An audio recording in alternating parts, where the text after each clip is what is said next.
کیونکہ آج یہ جو مہینہ اس وقت چل رہا ہے یہ رجب کا مہینہ ہے۔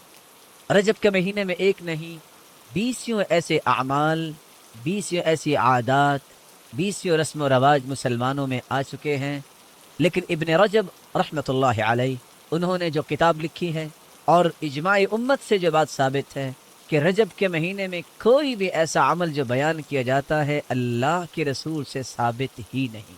تمام کی تمام احادیث اما موضوعہ او مکذوبہ او ضعیفہ، یا تو وہ جھوٹ ہے یا من گھڑت قصص ہے یا اللہ کے رسول صلی اللہ علیہ وسلم سے وہ ثابت ہی نہیں۔ اس لیے رجب کے بارے میں جو مسلمانوں نے ذہن بنا رکھے ہیں کہ رجب میں فلاں کنڈے ہوں گے، فلاں یہ ہوگا، فلاں یہ ہوگا، رسول اللہ صلی اللہ علیہ وسلم نے کوئی ایسی تعلیمات مسلمانوں کو نہیں۔ اور مسلمان کا منہج یہ ہونا چاہیے، اگر اللہ کی کتاب میں کوئی حکم ہے، اللہ کے رسول کے فرمان میں کوئی حکم ہے، تو پھر کسی مسلمان کی جرت نہیں کہ اس کا انکار کر دے، اور جو قرآن و سنت سے ثابت نہیں ہے اس کو کرنے سے کبھی بھی اللہ کی رحمت کا انسان مستحق نہیں بنتا، بلکہ اپنے آپ کو مجرم بناتا ہے۔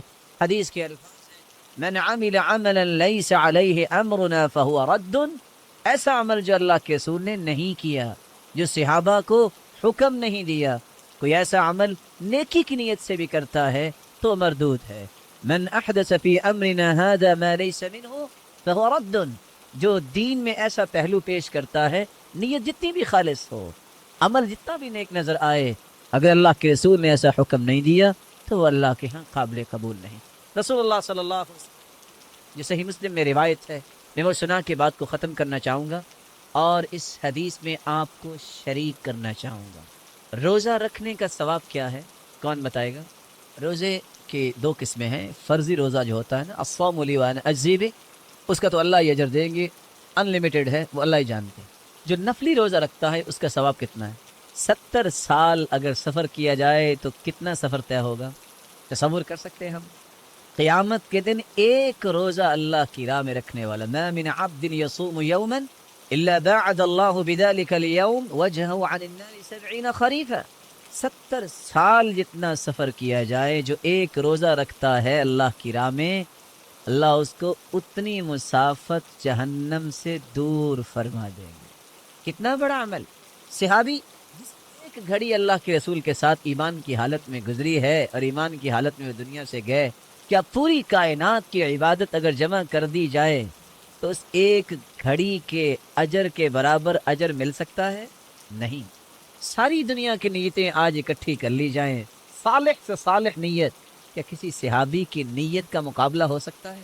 صحیح مسلم کی روایت، رسول اللہ صلی اللہ علیہ وسلم کے ساتھ صحابہ جا رہے تھے، بلغ قراع الغمیم، جب قراع غمیم جگہ پہ پہنچے آپ نے فرمایا افطرو، روزہ افطار کر لو۔ روزہ رکھا ہوا تھا، روزہ افطار کر لیا گیا۔ قیل ان بعض الناس قد صام، خبر پہنچی کہ صحابہ نے روزہ نہیں افطار کیا۔ پوچھا وہ کیوں؟ کہا ان کا کہنا ہے کہ اللہ نے ہمیں بڑی طاقت دی ہے، جہاد کی ضرورت پڑی تو ہم لڑائی بھی کر سکتے ہیں، لیکن ہم چاہتے ہیں جو روزہ رکھا تو پورا کر لیں۔ یہاں رکیے، روزہ، صحابی کی نیت اور صحابی، کہ ان تینوں چیزوں کا مقابلہ دنیا میں آج ہو سکتا ہے؟ اور حدیثیں آپ سن چکے ہیں۔ رسول اللہ صلی اللہ علیہ وسلم کو جب یہ خبر ملی تو آپ کی زبان اطہر نے کیا بولا؟ فرمایا اولئک العصاة، اولئک العصاة، یہ گنہگار ہیں جنہوں نے روزہ نہیں چھوڑا۔ صحابی بھی اگر نیک نیت ہو، ارادہ بھی اچھا ہو، عمل بھی صالح ہو، اس کے بارے میں بھی اللہ کے رسول نے یہ کلمات بولے ہیں، تو آج ہماری نیتوں کا تو حال ہی ہے جو آپ کو پتہ ہے۔ ہم اگر کوئی نیکی کی نیت سے بھی کوئی بات کریں گے تو ہمارے متعلق کل کو کیا بولا جائے گا؟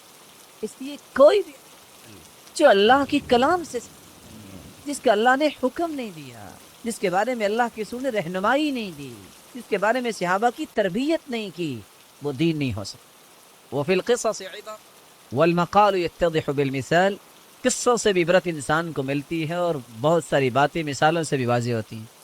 آج پاکستان میں رہنے والے پاکستان سے محبت تو کرتے ہی ہیں نا، ہم سب محب وطن تو ہے، کیونکہ اللہ نے ہمیں یہ قطع دین کے لیے دیا ہے، لیکن اگر چند محبان بیٹھ کے یہ سوچے کہ چونکہ حالات کچھ اچھے نہیں ہیں تو ہمیں بھی مسلمانوں کے اوپر جو مصیبت ہے قرض کی، یہ دور کرنی چاہیے، پلاننگ سر. اور بیٹھ کے مشورہ ہو جاتا ہے کہ چلو جی آپ بھی ڈالرز تیار کر لیں, آپ کپس تیار کر لیں, آپ ین تیار کر لیں, آپ یورو تیار کر لیں. اگر یہ مشورہ ہو جاتا ہے, یہ مشورہ اچھا ہوگا کہ برا؟ اچھا ہی ہوگا نا, کہ چلو ہم بھی قرض اتارنے میں مدد کرتے ہیں, وہ بھی تو ہمارے لیے سوچ و بچار کرتے ہیں نا.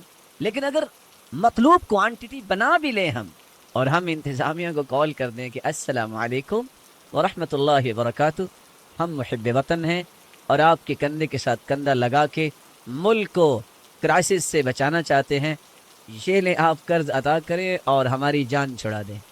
آدھ گھنٹے کے بعد کیا ہوگا؟ جب انتظامیہ آئے گی اریسٹ کرنے کے لیے تو کوئی دلائل یہ پیش کرے گا, ارے میں تو محب وطن ہوں, آپ یہ کیا کر رہے ہیں؟ تو جواب کیا دے گا وہ؟ اچھا ساتھ تم فراڈ کرتے ہو اور ساتھ دلائل, اریسٹ کریں گے. اور میں نہیں جانتا کہ اس کی بیل کتنی دیر کے بعد ہوتی ہے.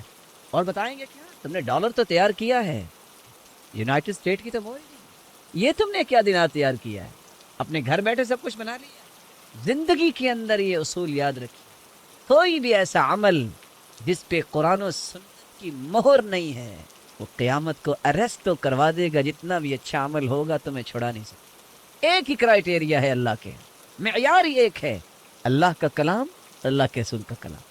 کتاب و سنت سے جو چیز ثابت ہے قبول وہ ہو, جو کتاب و سنت سے ثابت نہیں ہے کوئی بھی کر لے جیسے بھی کر لے وہ اللہ کے ہاں قابل قبول ہے ہی نہیں. اللہ رب العزت ہمیں سنت کے منہج پہ زندہ رکھے اور کتاب و سنت کے منہج پر ہی موت دے اور صاحب شریعت کی رفاقت نصیب فرمائے اور اپنے دیدار کا مستحق بنائے. وآخر دعوانا الحمد للہ.